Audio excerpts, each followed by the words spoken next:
Horas Amanginang, selamat tahun baru bagi kita semua di hari yang kedua pada bulan Januari 2025 ini. Kita masih dalam sukacita menyambut tahun baru dalam keadaan gembira, mensyukuri berkat Tuhan yang telah menghantar kita memasuki tahun yang baru ini. Saudaraku, firman Tuhan yang menjadi renungan kita pada hari ini diambil dari kitab Roma pasal 5 ayat yang kelima yang berbunyi demikian. Pengharapan tidak mengecewakan karena kasih Allah telah dicurahkan ke dalam hati kita oleh Roh Kudus yang telah dikaruniakan kepada kita. Pengharapan tidak mengecewakan karena kasih Allah telah dicurahkan ke dalam hati kita oleh Roh Kudus yang telah dikaruniakan kepada kita. Demikian firman Tuhan. Saudaraku, satu kata penting dalam renungan hari ini adalah kata pengharapan. Kita bersyukur di tahun 2024 yang lalu Tuhan begitu baik memberikan kita segala berkat yang melimpah, kesehatan dan keberhasilan dalam pekerjaan kita, dan tentunya di akhir 2024 kita punya pengharapan supaya kita dihantar oleh Tuhan memasuki tahun yang baru, tahun 2025 ini.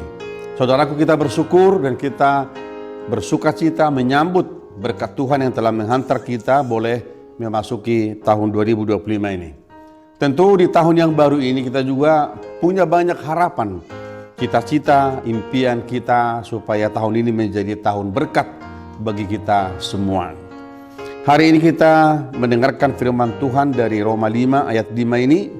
Pertama-tama membawa kita supaya setiap orang Kristen yang hidup dalam pengharapan itu kiranya tidak pernah merasa kecewa dalam hidupnya, karena pengharapan itu tidak mengecewakan kita. Mengapa?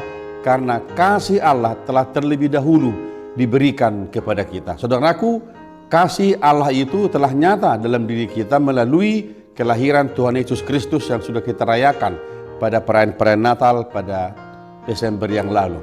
Sehingga kita yang hidup hari ini, yang telah hidup dalam Tuhan, tentu melihat bahwa kasih Allah itu sudah nyata dalam kehidupan kita. Kelahiran Kristus membawa kita kepada pengharapan ke masa depan.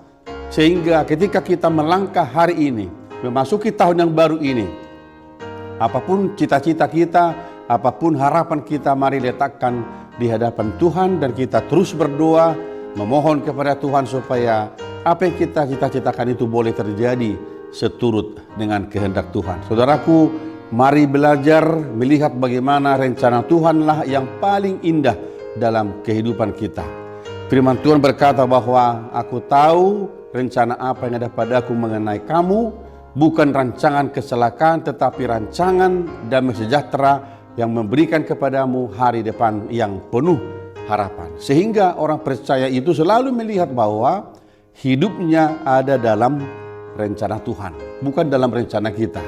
Jadi perjalanan hidup kita tahun 2025 ini ada di dalam rencana Tuhan. Saudaraku, mari terus bekerja, melakukan pekerjaan kita dengan sungguh-sungguh, dan kita berserah kepada Tuhan, berdoa kepada Tuhan supaya pekerjaan kita tahun ini menjadi pekerjaan yang terberkati dan tentunya membawa sukacita, pengharapan kepada kita semua. Kami berdoa Amang Inang yang dalam keadaan sakit, Tuhan pulihkan kekuatan Amang dan Inang. Yang di dalam duka cita, Tuhan berikan penghiburan. Mereka yang lemah, Tuhan berikan kekuatan untuk boleh melangkah di tahun yang baru ini. Tuhan Yesus memberkati kita semua. Amin. Terima kasih Bapa di sorga, Engkau telah memberikan firman-Mu kepada kami, supaya kami hidup dalam pengharapan. Dan firman-Mu berkata, pengharapan itu tidak pernah mengecewakan kami, sebab Engkau telah memberikan kasih karunia-Mu dalam hati kami, melalui Kristus Yesus yang telah lahir di kandang domba di Bethlehem, membawa keselamatan bagi kami, supaya kami menjadi umat-Mu yang hidup dalam pengharapan. Berkati kami Tuhan hari ini dalam setiap pekerjaan kami, dan biarlah apa yang kami kerjakan boleh menjadi kemuliaan dan hormat bagi nama-Mu. Kami berdoa di dalam nama Tuhan Yesus Kristus Tuhan kami.